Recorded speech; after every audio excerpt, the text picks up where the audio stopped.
Cordial saludo. Bienvenidos de nuevo a este su espacio de temas y problemas literarios. ¿Se han preguntado alguna vez si existe una obligación, si existe un deber, pues, cincelado en piedra, de terminar un libro que no ha llamado su atención, que no ha cumplido con las expectativas que usted tenía como lector? ¿Por qué considera que esto sucede? Bueno, en el programa de hoy vamos a, de alguna manera, explorar eh, estas preguntas y otras, así que los invitamos a permanecer en el video. Bueno, como saben, yo soy Sundiata Keita, escritor, actualmente representante por el subsector de escritores independientes dentro del Consejo de Literatura en el distrito de Medellín, y así como miembro fundador del colectivo artístico Epísteme Colombia. Dicho esto, nos ha llamado la atención que esta pregunta sobre la obligatoriedad o no de concluir un texto, de alguna manera se haya revitalizado en algunos espacios de las redes sociales. ¿Esto por qué pensamos que sucede? Entre otras causas, primero por la misma existencia de las redes sociales que de manera afortunada en muchos casos le dan cierta visibilidad a ciertos temas y también impulsado por los retos lectores que se están haciendo cada vez más populares y por las listas lectoras, ¿cierto? Estos propósitos de por lo menos y plataformas que permiten programar la lectura por lo menos de 50, de 100 libros al año. Entonces, si usted tiene una expectativa de leer 100 libros, pero uno de esos títulos o dos o 10 o 15 no cumplen con sus expectativas, entonces viene la pregunta de si debería terminarlos o cambiar de libro. Entonces, fuera de las respuestas más obvias, nos interesa, ¿por qué nos interesa tratar este tema? Porque aborda mucho de lo que es el núcleo de la madurez y la autonomía, la independencia, además, del criterio lector y su formación. Entonces, rápidamente, el contrato comunicativo, por literario específicamente, porque hay contratos comunicativos de otra índole, ¿no? Que se presuponen bajo ciertas normas. Por ejemplo, el contrato comunicativo en lo social dictamina que si a usted lo saludan, le dicen buenos días, te responde también buenos días. O cuando usted llega a un sitio, saluda, o ciertas convenciones sociales de orden comunicativo tienen unas fórmulas. Asimismo, hay una especie de contrato comunicativo literario entre el autor y el lector que pasa por el texto. Como en todo contrato, existen unas partes, ¿cierto? Además de eso, como la mayoría, hay unas obligaciones correlativas. Cuando usted como lector o nosotros como lectores nos acercamos a un texto, tenemos unas expectativas o por lo menos ha llamado nuestra atención o si nos lo han recomendado, teniendo en cuenta nuestros presaberes literarios, esperamos unos mínimos de calidad en cuanto a la coherencia de la historia, en cuanto a la ortografía, en cuanto al poder de persuasión de la historia, etcétera, etcétera. De esa manera, eso es lo que nosotros esperamos y con nosotros mismos nos comprometemos y también los que están en grupos se comprometen además con, en estos grupos pues de lectura de alguna forma, se comprometen con los demás miembros a terminar el libro para aportar y enriquecerse mutuamente en la discusión del libro que hayan programado. Entonces, en este orden de ideas, también asumimos el deber de leer el libro, ¿cierto? De dejar prejuicios aparte, de dejar, de tratar de imponer unos criterios o de que la historia se amolde a lo que nosotros quisiéramos que fuera y tratar de llegar con una mente abierta, acercarnos, aproximarnos a ese libro. Entonces, ¿qué sucede? Hay libros que no cumplen con ese mínimo de estándar de calidad y aun cuando lo cumplieran, hay libros que no llaman nuestra atención, ya sea por la temática, ya sea por el estilo y el tono de quien lo escribe, por una serie de razones. Entonces el núcleo central tiene que ver con si hay una obligatoriedad por parte de los lectores. Uno pensaría, ¿cierto?, que todo el mundo concuerda en que no hay una obligatoriedad si la historia no cumple, satisface unos estándares, aparte de los mínimos, unos estándares específicos que tengo yo como lector.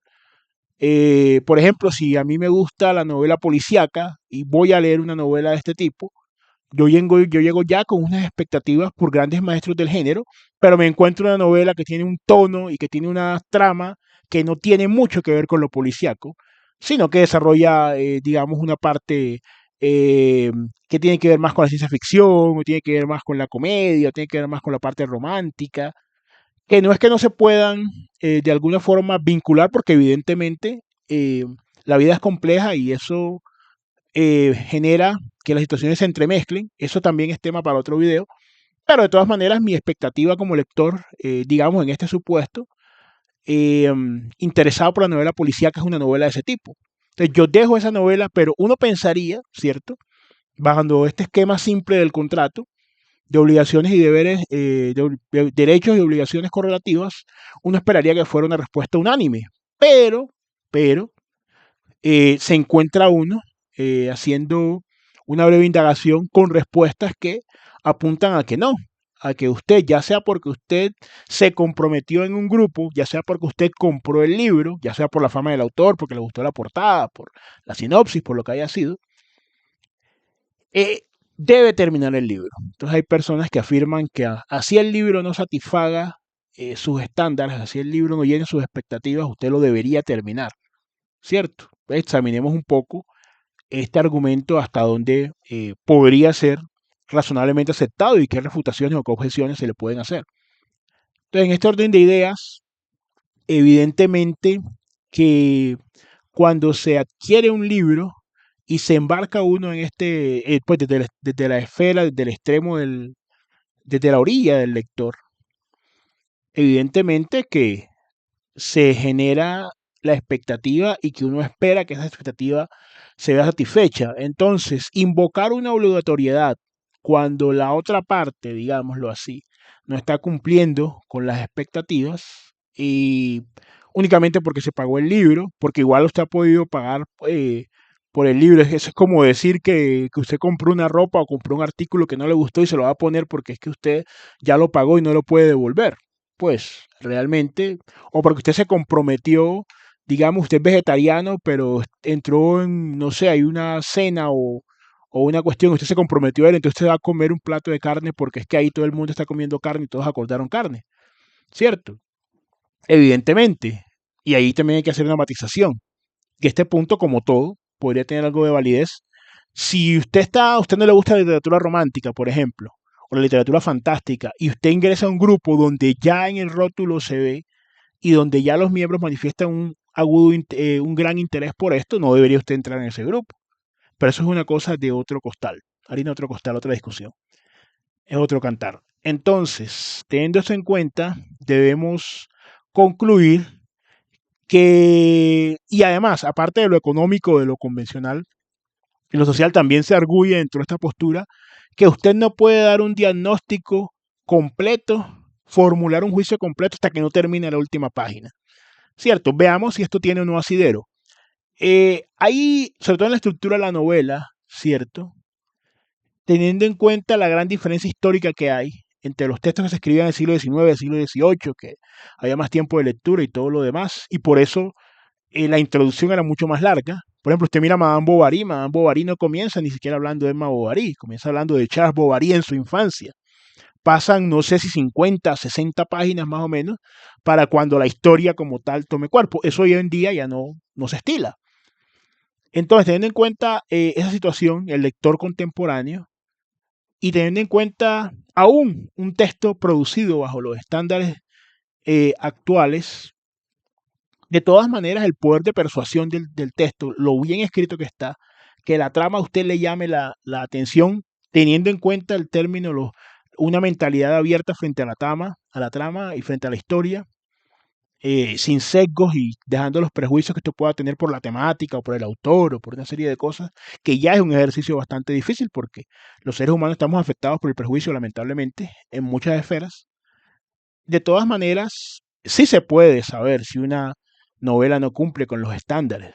Evidentemente hay novelas que usted las toma y en las primeras 5 o 10 páginas usted ve que el autor no tiene una idea central bien definida, no hay, por decirlo así, una espina dorsal sólida, clara, frente a los temas, no están definidos, los personajes tampoco, o son muy planos, o son personajes digamos que no generan, no son congruentes, por lo menos sus diálogos no son congruentes con el personaje que usted me está indicando. Entonces, cuando ya se ven esos defectos de construcción, podemos concluir sin duda que hay unos errores en esa novela y no estamos obligados necesariamente a terminar su lectura. Eh, bueno, teniendo en cuenta estos aspectos, nos gustaría escuchar su opinión o leerla, mejor dicho.